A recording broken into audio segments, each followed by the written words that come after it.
By the way एक बार जरा market वापस लेकर आइए, क्योंकि निफ्टी में एक बार फिर वापस हल्का सा आपको एक निक दिखाई देगा, थोड़ा सा डाउनवर्ड साइड का। इवन बैंक निफ्टी में भी हर्ष था, वो जो मूव बन रहा था जब हम बात कर रहे थे, शो की तैयारी कर रहे थे, तब 200 पॉइंट ऊपर था। 200 पॉइंट ऊपर था। हाँ, आप देखिए सिर्फ 70 पॉइंट ऊपर रह गया बैंक निफ्टी। ये ज़बरदस्त, बहुत थकाने वाला मार्केट है ये। इसे कहते हैं टायरिंग मार्केट।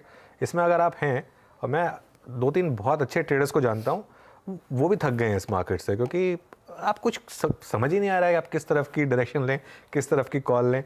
इंट्राडे देखिए, आईसीआईसीआई बैंक, रिलायंस और टीसीएस, ये स्टॉक्स हैं जिनकी वजह से जो लास्ट में प्रॉफिट टेकिंग आई है, जो डिक्लाइन आया है, इनकी वजह से आया है बेसिकली। ये देखिए, आईसीआईसीआई बैंक वापस फ्लैट हो गया, ऑलमोस्ट रेड में आने वाला है। रिलायंस डे लो पर आ गया है, और टीसीएस भी जो पूरा दिन ग्रीन में रहा है, हालांकि अभी भी ग्रीन में है, लेकिन बहुत हल्का सा नॉक टीसीएस में भी है। जी हाँ, तो ऊपरी लेवल्स पर फिर से दबाव बनता है और मिड कैप इंडेक्स की स्थिति दरअसल थोड़ी सी बिगड़ती हुई दिखाई दे रही है। आपको एडवांस डिक्लाइन रेशियो अभी भी पॉजिटिव टेरिटरी में दिखेगा, लेकिन जो गैप बना था, अच्छा खासा जो गैप था, वो अब हल्का सा नैरो होता हुआ दिखाई दे रहा है। देखिए कहां पर थे हम मिड आफ्टरनून में, और अब बाजार बंद होते होते वो कैसी दोनों लाइनें एक पास और करीब आती हुई दिखाई दे रही हैं। राहुल शर्मा, कैसे पढ़ रहे हैं इस ट्रेड को, और स्पेशली कोई ऐसा स्टॉक आपने आइडेंटिफाई किया है तो बताइए। जी नमस्कार अर्षदा जी, अनुज और पूरे पैनल को नमस्कार। देखिए, क्रिकेट में जैसे एक वो सपाट पिच होती है, आईपीएल होता है, रन्स बनाने इजी होते हैं, वो दौर मेरे हिसाब से मार्केट से जा चुका है। और अब आने वाले हफ्तों में मेरे हिसाब से मार्केट टेस्ट क्रिकेट की तरह है। पिच के जो कंडीशंस हैं वो ज्यादा इंग्लिश कंडीशंस की जहां पर बॉल को मारना इतना इजी नहीं है, तो मेरे हिसाब से वोलेटिलिटी जो है ये रहेगी।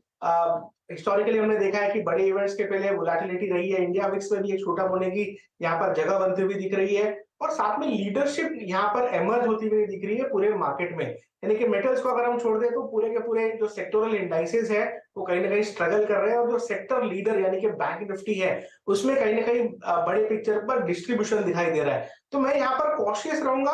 मेरे हिसाब से अगर जैसे हम शो में डिस्कस कर रहे थे 17,800 17,775 का लेवल टूट जाता है तो एक क्लियर ब्रेकडाउन ट्रेड यहाँ पर देखने को मिलेगा।